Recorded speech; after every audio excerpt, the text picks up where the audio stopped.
Byiza kuri mwe mwese mudukurikiye tubaye ikaze ku makuru itengeye mutegurirwa na Meteo Rwanda igiye kugezaho nitwa Ugirande Emmanuel.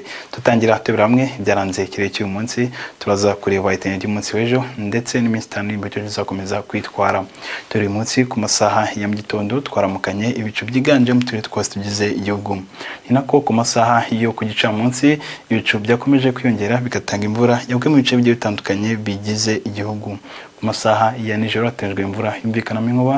Imvura yumvikanamo inkuba ikaba iteganyijwe mu turere twa Musanze, Gakenke dore mu ntara y'Amajyaruguru na Nyabihu, Rubavu, Karongi, Nyamasheke, Rusizi dore mu ntara y'Iburengerazuba na Nyamagabe, Nyaruguru dore mu ntara y'Amajyepfo. Mu gihe ahandi hasigaye nta mvura ihateganyijwe.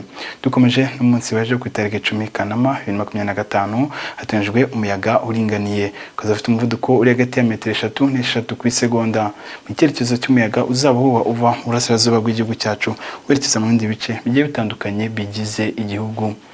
Ku masaha ya mu gitondo ku munsi w'ejo nta mvura iteganyijwe mu turere twose tw'igihugu.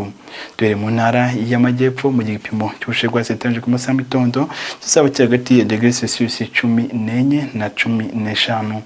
Kimwe n'intara y'Iburengerazuba naho ku masaha mu gitondo tuzaramukana ibicu byiganje. Mu gipimo cy'ubushyuhe bwasetanije ku masaha mu gitondo kizaba hagati ya °C 11 na 16. Mu ntara y'Amajyaruguru naho ku masaha y'igitondo tuzaramukana ibicu byiganje bidatanga imvura. Mu gipimo cy'ubushyuhe bwasetanije ku masaha y'igitondo kizaba kiri hagati ya °C 13 na 15. Mu ntara y'Iburasirazuba ku masaha ya mu gitondo tuzaramukana ibihe by'umucyo. Mu gipimo cy'ubushyuhe bwasetanije ku masaha y'igitondo kizaba kiri hagati ya °C 15 na 16. Umujyi wa Kigali naho ku masaha ya mu gitondo tuzaramukana ibicu byiganje. Mu gipimo cy'ubushyuhe bwasetanije ku masaha y'igitondo kizagera kuri °C 16.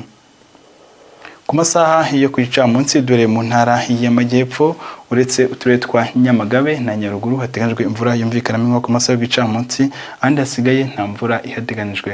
Mu gipimo cy'ubushyuhe bwasetanije ku masaha y'igicamunsi kiri hagati ya °C 24 na 26. Mu ntara y'Iburengerazuba ku masaha y'igicamunsi hateganyijwe imvura yumvikanamo inkuba mu turere twose tugize iyo ntara.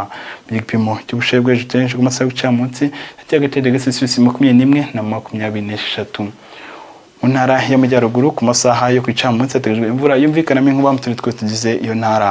Mu gipimo cy'ubushyuhe bwasetanije ku masaha y'igicamunsi kiri hagati ya °C 22 na 26. Mu ntara y'Iburasirazuba uretse uturere twa Nyagatare na Gatsibo hateganyijwe imvura yumvikanamo inkuba, ahandi hose hasigaye nta mvura ihateganyijwe. Mu gipimo cy'ubushyuhe bwasetanije ku masaha y'igicamunsi kiri hagati ya °C 25 na 29. Umujyi wa Kigali ku masaha ku gicamunsi hateganyijwe imvura yumvikanamo inkuba. Mu gipimo cy'ubushyuhe bwasetanije ku masaha y'igicamunsi kiri kuri °C 27. Dukomeje n'iminsi 5 iri imbere ubwo n'uguhera ku munsi w'ejo tukagera ku itariki 14 Kanama 2025. Dore ku munsi w'ejo hateganyijwe imvura mu bice bigiye bitandukanye, naho guhera ku itariki 11 tukagera ku itariki 14 Kanama 2025 nta mvura iteganyijwe. Bivuze yuko hateganyijwe ibicu byiganje bidatanga imvura. Reka se tubabwira yuko ku munsi w'ejo rero saa 11:56 za mu gitondo rikarenga ku saa 12:03 zo ku mugoroba. Murakoze mukomeze kugira ibihe byiza.